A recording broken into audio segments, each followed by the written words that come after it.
All right. Welcome back, everyone. Are you ready for another deep dive into the past? I sure am. Always ready to unearth some fascinating stories. You know me, always excited to get into these ancient myths. And today we're traveling all the way to ancient China. Ooh, ancient China. So much rich mythology there. What have we got? We're going to be talking about Sui Shi, a legendary figure, pretty important one too, credited with bringing fire to humanity. No small feat. Right. Fire is kind of essential. Definitely essential. And we've got an excerpt detailing this whole myth, so we're going to dive in and see what we can learn from it. I love that. What is it about these ancient myths that fascinates you? You know, for me, it's the window they give us into how people thought back then, like their relationship with nature, their understanding of the world, their ingenuity. Yeah, I get that. It's like holding a mirror up to the past, right? Exactly. So, with this story of Sui Shi, I'm hoping we can uncover some of that ancient wisdom, see what it tells us about human ingenuity and our evolving relationship with nature. Sounds like a plan. But before we get into Sui Shi's heroic tale, I think it's important to set the stage. Yeah, good idea. Paint us a picture. What was life like before fire? Okay, so close your eyes and imagine a world shrouded in perpetual darkness. Ooh, can't see a thing. Right. And it's not just dark, it's bone-chillingly cold. The kind of cold that seeps into your bones and you have no way to warm up. Brr, I'm getting chills just thinking about it. And every single bite of food, you gotta eat it raw. No tasty cooked meals, just tough, raw meat and veggies. Okay, now that sounds pretty miserable. And I bet dangerous too, right? Eating everything raw. Oh, absolutely. More susceptible to all sorts of illnesses. Early humans were basically at the mercy of nature's whims. Vulnerable, limited in what they could do, always on edge. Wow, talk about a tough existence. Oh, It's amazing how far we've come. But okay, so that's the world before fire. Then enters our hero, Sui Shi. What sparked this quest to discover fire? Was there like a specific event? Well, the myth is a little vague on the exact motivations, but it does describe Shi observing nature, really paying attention to the world around him. He was fascinated by sparks. Sparks, like from lightning. Yeah, possibly. Imagine witnessing a massive thunderstorm, seeing a tree get struck by lightning and burst into flames. That would leave an impression, wouldn't it? You think that might have been the aha moment? It's definitely possible. Or maybe it was something a little more subtle, like seeing wood spontaneously combust from the heat of the sun. Oh, yeah. I've heard of that happening, especially in really dry climates. Exactly. Or maybe it was even something as simple as rubbing two sticks together and noticing the heat generated by friction. Yeah. Something we've all experienced, right? Like rubbing your hands together when it's cold. Yeah, that's true. So maybe it was that spark of curiosity, that inherent human desire to understand and control our surroundings that drove Sui Shi. I think you hit the nail on the head. That innate drive to figure things out. So let's talk about the discovery itself. I mean, creating fire, that can't have been easy. Was it like a sudden flash of brilliance or a slow, smoldering realization? Well, the myth describes it as a very gradual process, highlighting Sui Shi's persistence. It probably involved a lot of trial and error. Like what kind of trial and error? Well, just imagine you're Sui Shi, right? And you've got this idea, I'm going to create fire.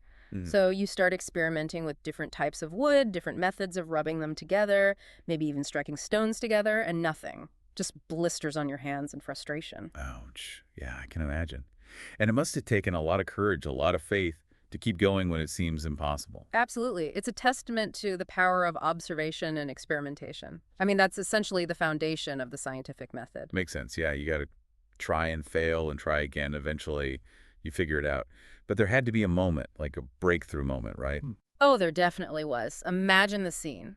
Sui Shi, exhausted, maybe even about to give up, but he keeps going.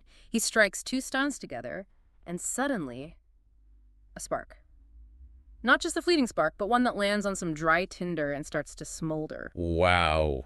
What a moment that must have been. I mean, it's hard to imagine how incredible that must have felt to see that first flicker of an ember, to realize that this could be sustained, nurtured into a proper flame. I bet it was exhilarating and terrifying at the same time. Fire is powerful, even dangerous. That's true.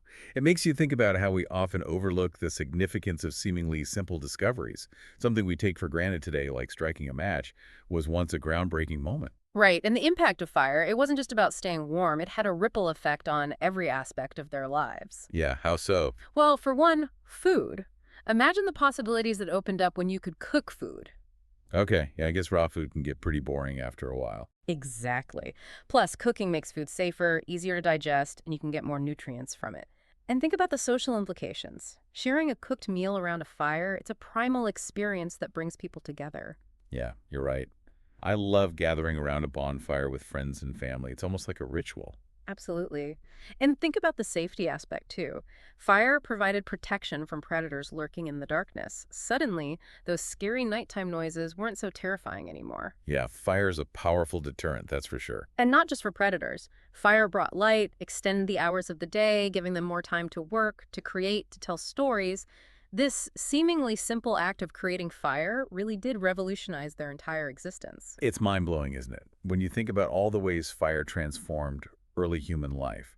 And it makes me wonder, did fire also change how they viewed their place in the world? It's an interesting question to ponder, isn't it?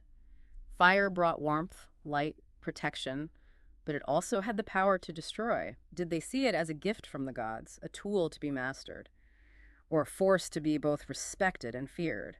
The myth doesn't dive into their beliefs, unfortunately, but it certainly makes us think about our own relationship with nature and the technologies we develop, doesn't it? It definitely does. So it seems like the story of Sui Shi, it's about so much more than just fire, right? Mm. It's a testament to human ingenuity, our ability to observe, to experiment, to overcome challenges, even when they seem insurmountable. Couldn't have said it better myself. It's a celebration of that spark of curiosity that drives us to explore and shape our world, even today. It makes you realize we all have that spark within us, that same potential for discovery and innovation that Sui Shi had. Exactly. And it makes you wonder, what other seemingly simple discoveries have had that kind of profound impact on human civilization? Oh, so many. I mean, the wheel, agriculture, language itself. I mean, where would we be without them? Lost, right?